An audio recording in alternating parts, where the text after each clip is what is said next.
folks today? Well, you and me both. I think it's safe to say we're lifelong learners. And I think a lot of the audience listening probably falls in that category. So this is an honor to have you on. And I guess we're just going to dive right in since these are short and sugar-free sweet interviews.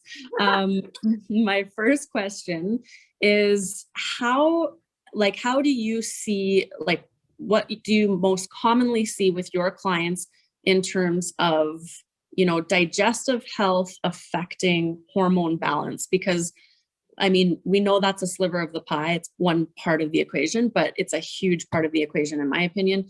And you're very well versed in this. So what do you see with digestive issues and then that affecting hormones? Yeah. Digestive issues is such a big piece for all of us and women as we age. Some things to consider is that our digestion is in part highly controlled by our brain. So it kind of starts up here, right? And then our brain is impacting lots of the different aspects that control, how much benefit and nutrition we can get from the food that we eat. So it's going to control the glands that produce hormones. It's going to control how much bile and how much hydrochloric acid that we put forth. And the reason that all that kind of stuff matters is that if we're not digesting properly, we get a real backup.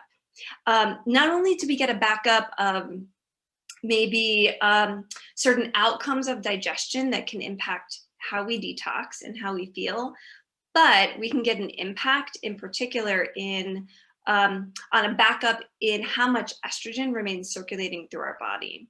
So sometimes these seem like totally different and separate conversations: gut health, mood, women's hormones, but they're really connected. And one big connection is through the gut.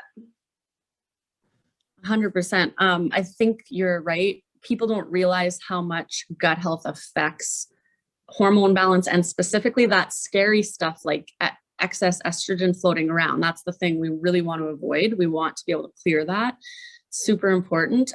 So do you see, because some people don't think they have digestive issues because they don't have specific, complaints with bowels or bloating or stomach upset. So do you see often in your practice maybe somebody who doesn't think they have digestive issues, but then you suspect something and you find out that they might have something going on there?